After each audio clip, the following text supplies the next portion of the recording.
بسم اللہ الرحمن الرحیم زاویہ بصیرت میں خوش آمدید کہتی ہوں۔ قرآن پاک میں کامیابی فلاح کے لیے یہ بتایا گیا ہے کہ سود کو چھوڑ دیا جائے۔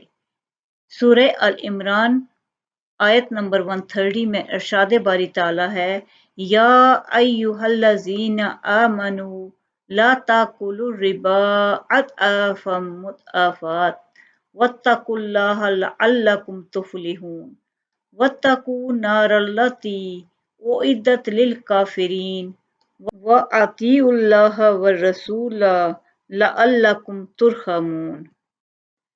اے ایمان والو، کئی گنا بڑھا چڑھا کر سود مت کھاؤ اور اللہ سے ڈرو تاکہ تمہیں فلاح حاصل ہو، اور اس آگ سے ڈرو جو کافروں کے لیے تیار کی گئی ہے، اور اللہ اور اس کے رسول کی بات مانو، اطاعت کرو تاکہ تم سے رحمت کا برتاؤ کیا جائے، رحم کیا جائے۔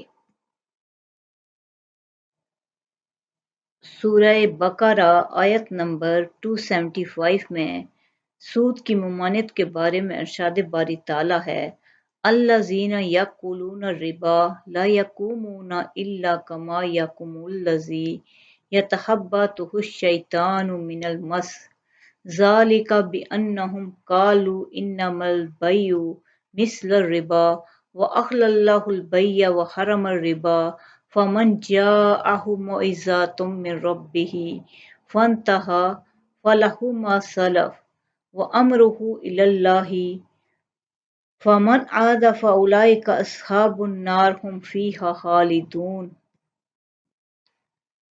ترجمہ: جو لوگ سود کھاتے ہیں وہ قبروں سے اس طرح حواس باختہ اٹھیں گے جیسے کسی کو جن نے لپٹ کر دیوانہ بنا دیا ہو، یہ اس لیے کہ وہ کہتے ہیں کہ سودا بیچنا بھی تو نفع کے لحاظ سے ویسا ہی ہے جیسا سود لینا، حالانکہ سودے کو خدا نے حلال کیا ہے اور سود کو حرام۔ تو جس شخص کے پاس خدا کی نصیحت پہنچی اور وہ سود لینے سے باز آ گیا تو جو پہلے ہو چکا وہ اس کا معاملہ اور قیامت میں اس کا معاملہ خدا کے سپرد، اور جو پھر لینے لگا تو ایسے لوگ دوزخی ہیں کہ ہمیشہ دوزخ میں جلتے رہیں گے۔ اللہ سود کو نابود کرتا ہے اور خیرات کی برکت کو بڑھاتا ہے۔ قرآن پاک میں سورہ بقرہ آیت نمبر 276 میں ارشاد باری تعالیٰ ہے یمحق اللہ الربا ویربی الصدقات واللہ لا یحب کل کفار اثیم۔ اللہ سود کو نابود یعنی بے برکت کرتا اور خیرات کی برکت کو بڑھاتا ہے، اور اللہ کسی ناشکر گنہگار کو دوست نہیں رکھتا۔ سورہ بقرہ 278 آیت میں مسلمانوں کو اللہ تعالیٰ سے ڈرنے اور باقی سود چھوڑ دینے کا حکم دیا گیا ہے۔ ارشاد باری تعالیٰ ہے یا ایھا الذین آمنوا اتقوا اللہ وذروا ما بقی من الربا ان کنتم مؤمنین۔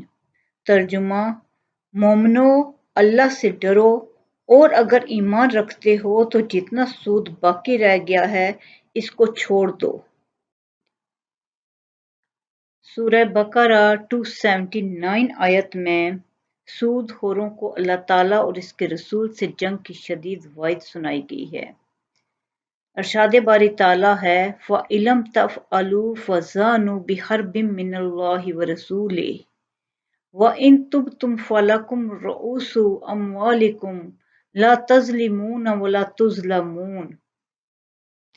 ترجمہ ہے پھر اگر ایسا نہ کرو گے تو تم اللہ اور اس کے رسول کی طرف سے اعلان جنگ سن لو، اور اگر توبہ کر لو گے اور سود چھوڑ دو گے تو تم کو اپنی اصل رقم لینے کا حق ہے، جس میں نہ اوروں کا نقصان اور نہ تمہارا نقصان۔